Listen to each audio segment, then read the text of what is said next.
tinha tido uma alteração. Mas por que não emplaca esse tipo de rádio especializada mesmo, em determinada... O que a gente está falando, em determinada escola, em determinado tema, então ela vai ali... bom, eu acho que só a cultura hoje FM que a gente tem aí é porque ela é bancada pelo Estado, né? Esse é o ponto.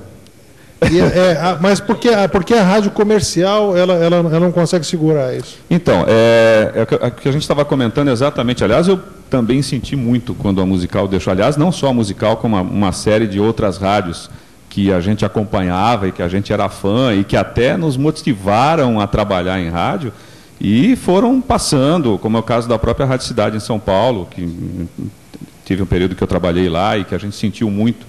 Embora, no caso da Rádio Cidade, Noves fora, hoje a gente tem a Band News, que é uma rádio que trabalha all news, trabalha 100% com notícias, quer dizer, tem o seu mérito, não vamos questionar isso. Mas em relação à questão das rádios, é exatamente o ponto que a gente vinha conversando dessa evolução do veículo. E infelizmente, eu digo infelizmente com um profundo pesar, porque eu sou um cara de rádio, e eu vou ser sincero com você, eu gosto de fazer rádio. Gostava muito nos anos 80, quando a gente tinha uma condição, a gente não tinha as facilidades da internet, e a gente vibrava quando pegávamos um compacto importado que chegava com a música nova do Supertramp. Quando a gente pegava com o Julinho Mazei uma fita de rolo com a música que ia tocar na danceteria daí a 2 semanas. Então aquilo tinha uma vibração única. Sem dúvida, mas acho que o grande problema é exatamente isso. À medida que tudo foi mudando, não só o rádio, mas a TV, a internet, o celular, quer dizer, o mundo mudou como um todo. Então, hoje, todo mundo tem uma facilidade de acesso muito grande a todos os materiais.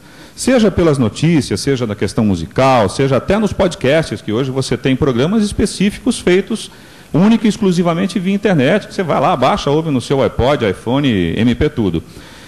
E existe a questão da sobrevivência do rádio como empresa. Aliás, esse equilíbrio é a parte mais complexa de uma rádio. Eu falo do rádio porque é um meio que eu conheço bastante. Eu acredito que vocês devem ter dificuldades semelhantes nos seus veículos. Mas a grande dificuldade nós temos um custo mensal para manter essa empresa funcionando. Ela é uma empresa como qualquer outra, né? É óbvio que a gente tem condições de trabalhar, vamos dizer, dentro de uma margem de lucro menor, com certeza, é possível, mas você tem os profissionais. Para você ter bons profissionais, para você ter um time de bons profissionais, você precisa pagar um bom salário.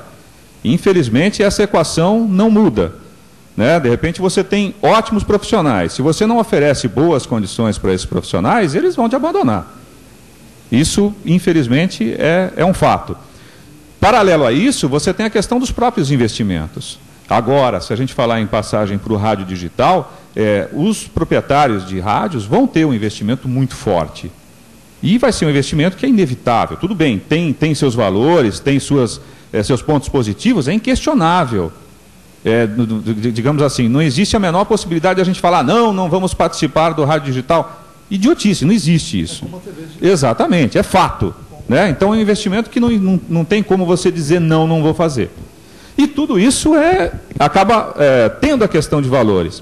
E aí, para completar o pacote, né, além da gente ter a questão financeira, da gente ter a questão artística, tem o ponto-chave de tudo isso, que é a audiência. É a bendita da pesquisa de audiência no final do mês. E está tudo interligado. Está tudo interligado. Quer dizer, as rádios basicamente sobrevivem de publicidade. Para que eu tenha o nosso cliente, o nosso anunciante satisfeito, eu tenho que dar retorno para esse cliente. O retorno, compreenda-se, venda para esse cliente. Se eu não tiver uma grande massa de audiência, uma grande massa de ouvintes, esse produto que ele tem não vai vender tanto. O que ele vai fazer? Ele não vai mais anunciar conosco.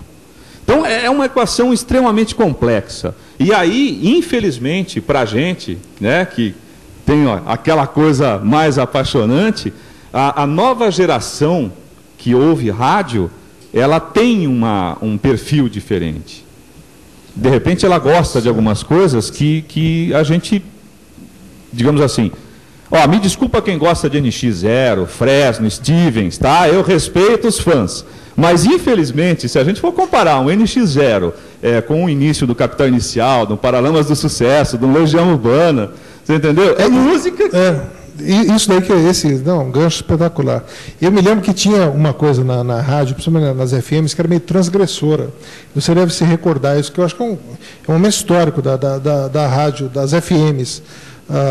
Foi quando a direção da Jovem Pan tocou Cálice, do Chico Buarque de Holanda, que era uma música censurada. Sem censura, a faixa inteira. Você se lembra? Isso deu assim para a Jovem Pan uma projeção espetacular na época. Você se recorda disso? E era da nossa geração, gente. Era moleque na época.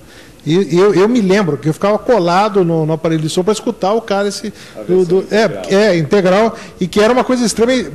Subvertia a ordem mesmo da FM, porque ali era uma rádio que tocava muito balanço na época, né?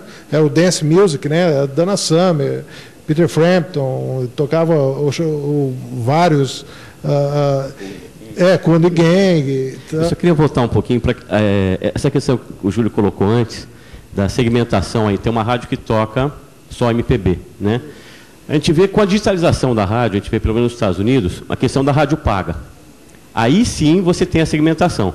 Hoje você sai de carro de um lado até o outro do país e você tem 500 rádios, só que você paga isso, né? Então a segmentação ela está voltando, mas na rádio paga. Como a gente tem os canais de áudio dentro da TV digital, da NET, da Sky, que você vai lá, você tem os canais, só que hoje a gente tem que pagar por isso, né?